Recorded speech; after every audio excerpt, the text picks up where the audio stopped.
په مخکې پنځمه برخه کې موږ د امام ابو حنیفه رحمه الله استادان او شاګردان ذکر کړي وو. په دې برخه کې به موږ د امام صاحب یو اثر یو کتاب ذکر کړو چې هغه د امام صاحب خپل تصنیف دی. د امام اعظم ابو حنیفه رحمه الله اولنی کتاب چې وو کتاب الاثار. دا هغه کتاب دی چې هغه د حدیث یو لویه مجموعه ده او د فقه د ابواب مطابق اولنی کتاب و چې دا رجمع شوی دی. امام مالک رحمه الله چې موطا د امام مالک جوړه کړې ده اخذ یې د کتاب الاثار نه کړی دی چې دا د امام صاحب کتاب دغه کتاب الاثار دی او صحیحین امام بخاری او امام مسلم بیا د موطا امام مالک نه اخذ کړی دی. حافظ ذهبي رحمه الله په مناقب کې همدارنګه قاضي ابوالغیاث محمد ابن عبدالله ابن العوام رحمت الله په اخبار ابو حنیفه کې حواله په سند متصل سره د مشهور محدث حضرت عبدالعزیز دوردی رحمه الله قول نقل کوي. هغه وایي چې کان مالک ینظر فیکتب ابو حنیفه وینتبع بها. امام مالک رحمه الله به د امام ابو حنیفه رحمه الله کتابونه کتل او د هغوی نه به یې فایده اخیسته، یعنی خپل نظر به یې د کتاب د امام ابو حنیفه نه ورکوه. امام صاحب دغه کتاب چې کتاب الاثار دی د 40,000 احادیثو نه رجمع کړی دی. 40,000 احادیث یې منتخب کړی دی. علامه موافق مکی رحمه الله په مناقب د امام اعظم ابو حنیفه کې د ابو بکر ابن محمد زرنجي رحمه الله قول نقل کوي، وایي چې امام ابو حنیفه رحمه الله خپل کتاب د 40,000 احادیثو نه منتخب کړی دی.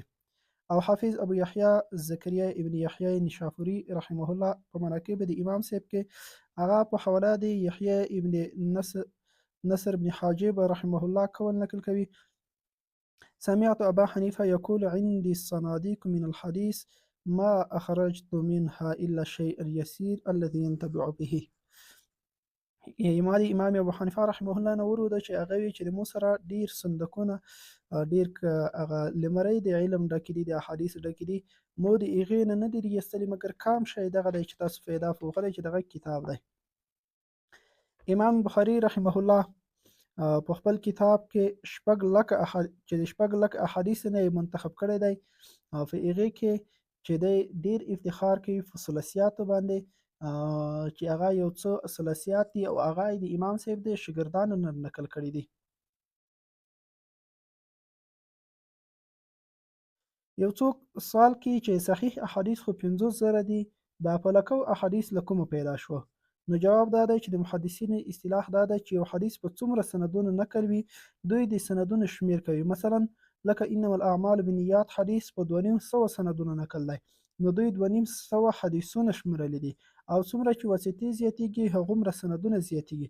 لکه دغه حدیث تر 3 رویانو غریب و په یوه واسطه نقل و، خو وروسته بیا په 250 طریقو نقل شو، نو لهذا د امام صاحب سند عالی دی. اکثر احادیث د ده ثلاثي دي او کثیر یې سنیي دي. ثلاثي معنی 2 واسطې دي رسول الله صلی الله علیه وسلم په منځ کې دي، 3 سنیي معنی 2 واسطې دي رسول الله صلی الله علیه وسلم په منځ کې دي. نو دا 40,000 احادیث د صحاحتو په وخت کې شاید په لکونو سندونو نقل شوي وای، نو د ده احادیث لږ نه دي تر صحاح ستاو نه زیات دي. نو امام ابو حنیفه رحمه الله خپل کتاب د 6 لک حدیث څخه منتخب کړی دی چې 50,000 صحیح حدیثونه پکې موجود وو. امام احمد ابن حنبل رحمه الله البته امام ابو حنیفه رحمه الله خپل کتاب د 60,000 حدیث څخه منتخب کړی دی چې 50,000 صحیح حدیثونه پکې موجود دي. امام احمد ابن حنبل رحمه الله چې خپل کتاب د 9 لک حدیث نه منتخب کړی. امام مسلم رحمه الله د 3 لک حدیث نه منتخب کړی.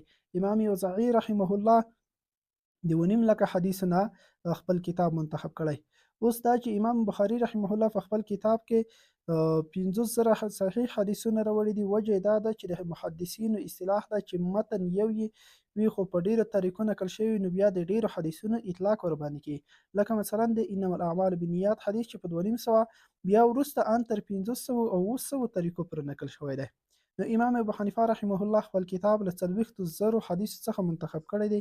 له دغه حدیثونو بیا د امام بخاري او امام مسلم رحمه الله په وخت کې تر 4,00,000 حدیث رسیدل، ځکه امام ابو حنیفه رحمه الله چې وفات شو 115 هجري قمري کال و، او امام بخاري رحمه الله چې خپل کتاب جوړ کړی هغه په 219 هجري قمري کې.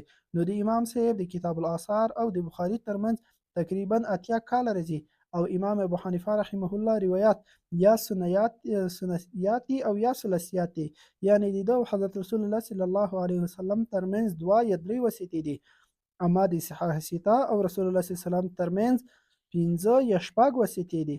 نو د ده په وخت کې 40,000 وروسته ښایي چې له 100 ته رسیدلی وي. نو له دغه نه هم په حدیثونو کې د امام صاحب مهارت معلومیږي. او د ده د مسانیدو نه هم ډېر علماو د ده مسانید جمع کړي دي چې عنوان یې دی مسند امام اعظم ابو حنیفه رحمه الله، چې مخکې علماو د ده روایت جمع کړي وو، 19 مسندونه ته رسېدلي دي. وروسته بیا علماو یو مسند امام اعظم ابو حنیفه ورنه جوړ کړ، او د ده په کتاب الاثار کې زیات شرح هم ورباندې شوي، او یو کتاب ډېر شرح کېدل د هغه کتاب د مقبولیت علامه ده. نو دا ټول دلایل د دې دي چې امام اعظم ابو حنیفه رحمه الله په حدیث کې پوره مهارت درلوده او محدث کبیر و. نو د اهل رأی په دې معنا نه و لکه بیعقلان چې دا تعبیر کوي چې په حدیثو کې مهارت نه درلوده. امام صاحب په هکله یو احمقانه فیصله ده، ځکه د ده د حدیث مجموعه چې شاګردانو ورنه جمع کړي ده شمیر یې 70,000 ته رسیږي، او د دغه چې استنباط کړی دی نو یو څوک چې دومره روایات ولري څرنګه دته محدث نشي ویلی کېدی. معاندین دلته یو اعتراض کوي چې امام ابو حنیفه رحمه الله ځکه په حدیث کې مهارت نه لره چې د ده نه ډېر روایات نه دي نقل شوي. نو موږ د هغې نه جواب کوو چې حضرت عمر فاروق رضی الله تعالی عنه د متقدمینو له جملې څخه دی، په 6 کال د نبوت په اسلام مشرف شوی دی، او ملازم خاص د رسول الله صلی الله علیه وسلم په ټولو مشاهد او غزوات کې شریک شوی دی، او اوس له ده نه 1500 روایات نقل دي چې محدثینو په متوسطینو کې ګڼلی دی. متوسطین یو مکثرین دي چې هغې نه د 1000 نه زیات روایات نقل شوي وي، یو متوسطین دي چې تر 500 نه تر 1000 پورې روایاتونه نقل شوي وي، او یو مقللین دي چې د 500 نه لوندې روایاتونه نقل شوي وي. نو امام عمر رضی الله تعالی عنه په متوسطینو کې ذکر دی، یعنې تر 500 پورې روایات نقل شوي دي. خو شاه ولی الله صاحب یې په ازالة الخفا کې چې په کار دا دی چې دی د مکثرینو له جملې نه شمار شي، ځکه د کومو صحابه کرامو چې روایاتو په هکله احتیاط ډېر و، هغوی ډېر روایات له رسول الله صلی الله علیه وسلم څخه نقل کړي، خو د خپل کلام په عنوان، ځکه که بالفرض په کوم عبارت یا حرف کې خطایي وه نو نسبت به یې ماته کېږي. نو حضرت عمر رضی الله تعالی عنه ډېر حدیثونه بیان کړي، خو د حدیث عنوان یې نه دی ورکړی. علما کرام چې دغه عنوان ته ګوري نو وایي چې له ده نه 500 روایات نقل شوي، خو شاه ولی الله صاحب وایي چې هره خبره د حضرت عمر رضی الله عنه حدیث وه، نو ځکه دی چې باید عمر رضی الله عنه محدث د مکثرینو له جملې نه شي. همدارنګه شاه ولی الله صاحب د امام صاحب په هکله هم وایي چې امام ابو حنیفه رحمه الله چې په اکثره مسایلو کې حدیثونه بیان کړي دي، خو د حدیث عنوان یې نه دی ورکړی، د ده د مذهب ټولې فتوا او د حدیث په رڼا کې دي، خو د حدیث عنوان یې نه دی ورکړی. یو پوښتنه دلته پیدا کېږي چې امام نسائی رحمه الله په الضعفاء کې د امام صاحب په هکله یې چې نعمان ابن ثابت چې و ابو حنیفه رحمه الله ذکر کوي، دی چې دی قوي نه و په حدیث کې او ضعیف و. نو دغه خبره د امام نسائی معاندینو ټینګه نیولې ده. نو د دې جواب دا دی چې د جرح او تعدیل لپاره خپل اصول دي. یو اصل او قاعده دا ده چې راوي باید جرح هلته منظوره وي که د هغه راوي امامت او عدالت حد توتر ته نه وي رسېدلی، او که رسېدلی و نو بیا د یو یا د 2 کسانو اعتراضونو ته اعتبار نشته. د امام صاحب رحمه الله امامت او عدالت خو حد توتر ته رسېدلی و، ځکه که یو یا 2 کسې اعتراض ته اعتبار ورکړی شي بیا خو به کاره محدثین وي، او اعتراضونه به پرې شوي، لکه امام شافعي یحیی ابن معین رحمه الله، لکه په امام شافعي رحمه الله باندې یحیی ابن معین جرح کړي دو، په امام احمد امام کرابسی رحمه الله جرح کړي دو، په امام بخاری امام الزهلی جرح کړي دو، په امام اوزاعي امام احمد رحمه الله جرح کړي دو، همدارنګه په امام مالک هم جرح شوي دي. دا خو بیا په ډېرو علماو جرح شوي دي، څرنګه چې امام صاحب شهرای افاق په ټوله نړۍ کې مشهور و.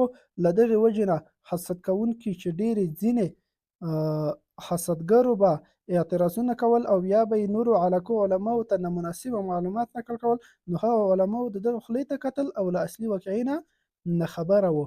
لکه په همدې مناسبت چې ځینې خلکو به د امام صاحب په اړه غلطې خبرې بلې علاقې ته نقل کولې. د هغې کې واقعه ذکر کېږي. علامه قراردي رحمه الله په خپل سند کې د امام صاحب په مناقبو کې ذکر کوي چې عبدالله ابن مبارک رحمه الله کوه نقل کوي چې عبدالله ابن مبارک صاحب وایي چې زه د کوفې نه شام ته لوړم او هلته مې د امام اوزاعي رحمه الله سره یو ځایوالی وشو، نو هغې سره ملاقات وشو.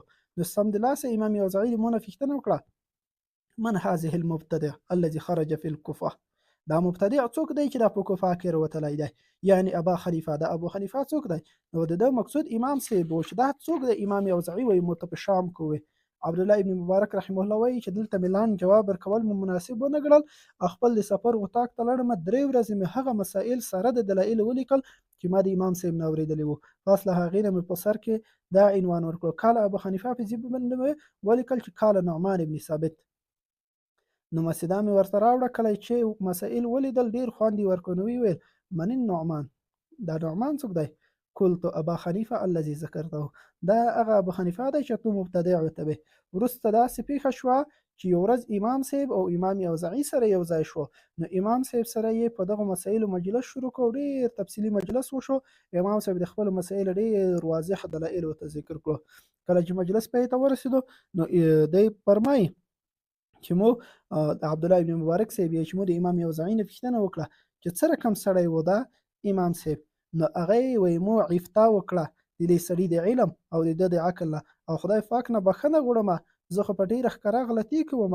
د ده په خلاف خو د هغه چې کومې ما ته غلطي بیان شوې وه، نو ځینې اعتراضونه د حسدګرو په واسطه شوي وي او د نورو علاقې علماو ته د هغوی له خولې رسېدلې وي، نو هغې علماو د دې خولې ته کتلې وي، نو په حقیقت کې هغه هېڅ هم نه وي.